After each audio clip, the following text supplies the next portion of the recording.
अस्सलामुअलैकुम वरहमतुल्लाहि वबरकातुहू। आज का हमारा मौजू जुमे के दिन की फजीलत।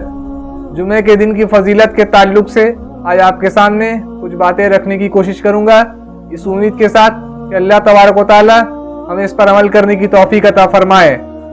जुमे के दिन के ताल्लुक से एक हदीस में आता है, सही मुस्लिम की हदीस है, हदीस नंबर 1977। आप सल्लल्लाहु अलैहि वसल्लम ने फरमाया, जुमे का दिन सबसे बेहतरीन दिन है जिस दिन सूरज निकलता है, और इसी दिन अल्लाह ताला ने आदम अलैहिस्सलाम को पैदा किया, और इसी दिन अल्लाह ताला ने आदम अलैहिस्सलाम को जन्नत में भी दाखिल किया। और आप सल्लल्लाहु अलैहि वसल्लम फरमाते हैं कि इसी दिन क़यामत कायम होगी। और एक हदीस में आता है, इब्ने माजा की हदीस है, हदीस नंबर 1084। बदरी रज़ी अल्लाह ताला से रिवायत है कि आप सल्लल्लाहु अलैहि वसल्लम ने फरमाया, यकीनन जुमे का दिन तमाम दिनों में से सरदार है, मतलब तमाम दिनों का सरदार है। और फरमाया, ये अल्लाह के नज़दीक ईद उल अज़हा और ईद उल फित्र से भी ज़्यादा अफजल है। ईद उल अज़हा और ईद उल फित्र के ताल्लुक से आपको बता दूं मेरे भाई कि वो त्यौहार है मुसलमानों की जो मनाई जाती है, लेकिन जुमे के ताल्लुक से जुमे की फजीलतें बहुत ज़्यादा है। जुमे की फजीलतें बहुत ज़्यादा है। और एक हदीस में आता है, तिरमिज़ी की हदीस है, हदीस नंबर 1074। आपने फरमाया, जो शख्स जुमे की रात या दिन में इंतकाल हो जाए तो उस शख्स से अल्लाह ताला कब्र का सवाल नहीं करते हैं और कब्र के फितनों से वो महफूज हो जाता है। कितनी बड़ी फजीलत है मेरे भाई। जो शख्स जुमे के दिन या जुमे की रात में इंतकाल करता है उस शख्स से अल्लाह ताला कब्र का सवाल नहीं करते हैं और वो कब्र के फितनों से, कब्र के आजाब से महफूज हो जाता है। ये बहुत बड़ी फजीलत है।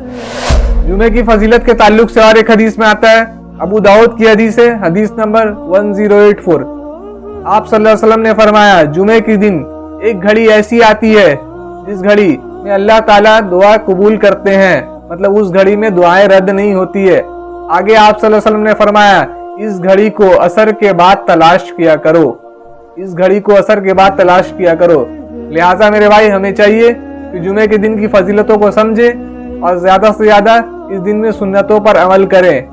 और एक हदीस में आता है, इब्ने माजा की हदीस है, हदीस नंबर 1084।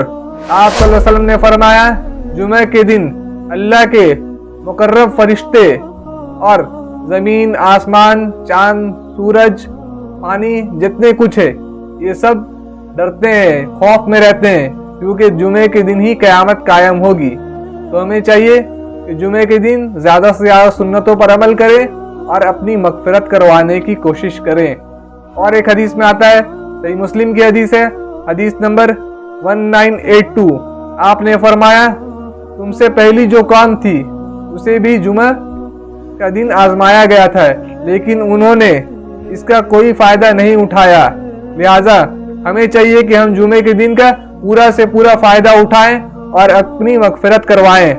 अब सवाल ये है मेरे भाई कि जुमा के दिन का हम पूरा से पूरा फ़ायदा कैसे उठा सकते हैं। तो जुमा के दिन जो करने वाले अमाल है, हमें आप सल्लल्लाहु अलैहि वसल्लम की सुन्नतों पर अमल करें। आप सल्लल्लाहु अलैहि वसल्लम ने जुमा के ताल्लुक से जो सुन्नतें फरमाई हैं और जो बातें फरमाई है उस पर अमल करने की खास ज़रूरत है। जुमा के ताल्लुक से सुन्नतों में आता है कि हमें खुशबू लगाना है, बेहतरीन कपड़े पहनना है और मस्जिद जल्दी जाने की कोशिश करना है। और सूरह कहफ की भी एक बहुत बड़ी फजीलत है मेरे भाई, तो सूरह कहफ भी हमें पढ़नी चाहिए जुमे के दिन। हदीस में आता है, जो शख्स सूरह कहफ पढ़ता है अल्लाह ताला उसे इस जुमा से लेकर के अगले जुमा तक उसके चेहरे पर एक नूर चमका देते हैं। तो ये सब जुमा की सुन्नतें थी मेरे भाई। तो हमें चाहिए कि अल्लाह ताला से दुआ है, अल्लाह ताला हमें और आपको कहने सुनने से ज़्यादा अमल करने की तौफीक अता फरमाए। व आखिरु दावा अल्हम्दुलिल्लाहि रब्बिल आलमीन।